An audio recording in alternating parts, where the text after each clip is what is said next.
What is project-based learning?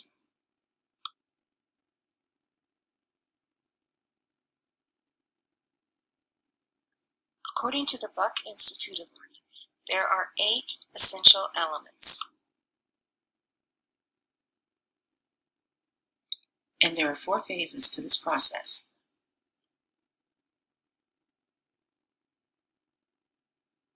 The first phase is the launch. This consists of an entry event, which catches students' interest. It needs to be open-ended, intriguing.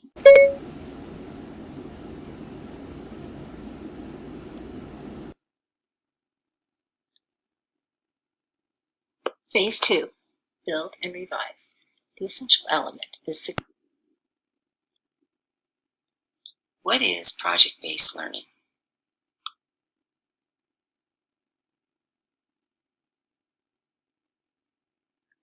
According to the Buck Institute of Learning, there are 8 essential elements. And there are 4 phases to this process. The first phase is the launch. This consists of an entry event, which catches students' interest. It needs to be open-ended, intriguing, require exploration, and challenge. Phase 2.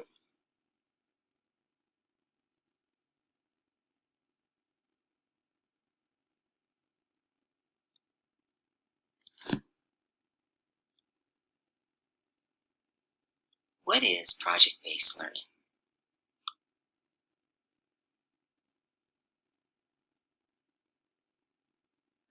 According to the Buck Institute of Learning, there are 8 essential elements. And there are 4 phases to this process. The first phase is the launch. This consists of an entry event, which catches students' interest. It needs to be open-ended, intriguing, require exploration, and challenge. Phase 2, build and revise. The essential element is significant content and skills. Students build knowledge, understanding, and skills to answer the driving question. The specific content and skills from standards that are included relate to the problem.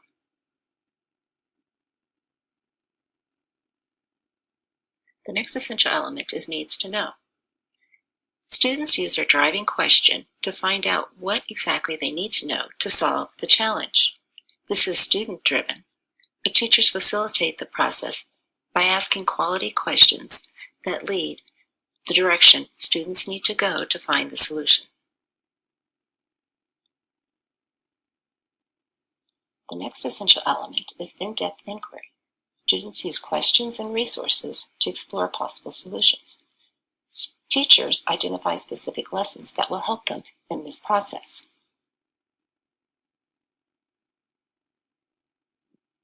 Phase 3, develop and revise products and answers to driven questions. In this phase, students are given a voice by choosing the type of product and process used to develop a solution. They are also given a choice in how to express their thinking. The choice increases ownership and makes the project more meaningful to the students.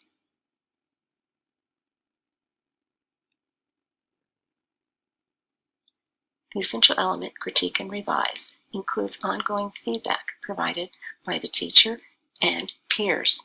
This feedback gives students ideas to move forward with their project.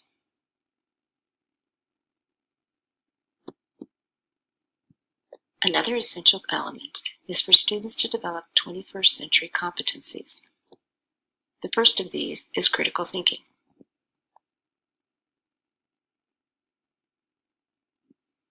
Another is problem solving.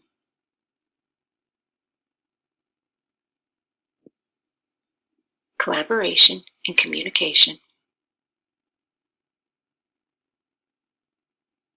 Creativity and innovation.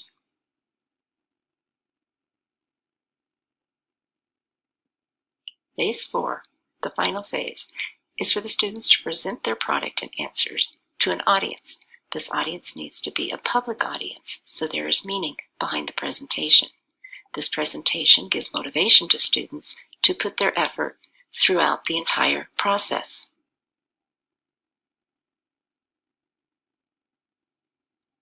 Five keys to rigorous project-based learning adds additional layers to this process. The first key is real-world connections. The problems need to be authentic, and they need to drive the curriculum. Students have a choice in how to explore these questions.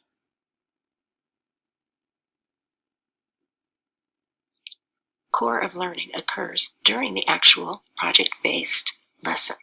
Exploring the question and finding the solution is the learning. This is how they learn new content needed in all the academic areas. The third key is structured collaboration. Students are given opportunities to work together in a structured, safe, productive environment. These groups are carefully scaffolded by the teacher.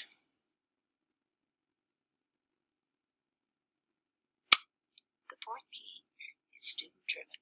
Students take control of their own learning.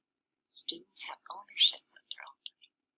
As a result, the teacher's role is as facilitator and as the person who ends up asking questions that can lead to deeper thinking.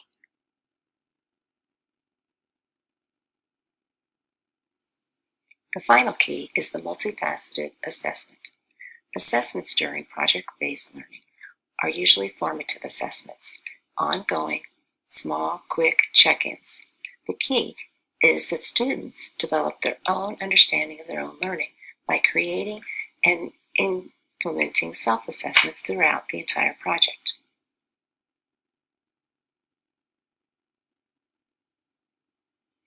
Exploring project-based learning has made me think about Da Vinci's definition of the teacher's role as guiding students in finding relevant questions.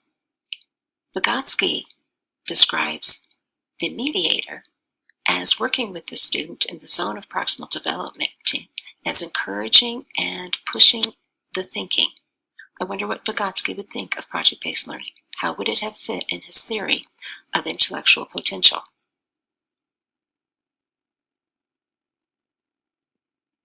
Another question I have wondered throughout this process is in regards to assessment. Students will need to change their perspective of assessment from a summative assessment to a formative assessment. The key to rigorous problem-based learning suggests different forms of these. I'm wondering what type of support teachers will need to incorporate these assessments and shift their perspective.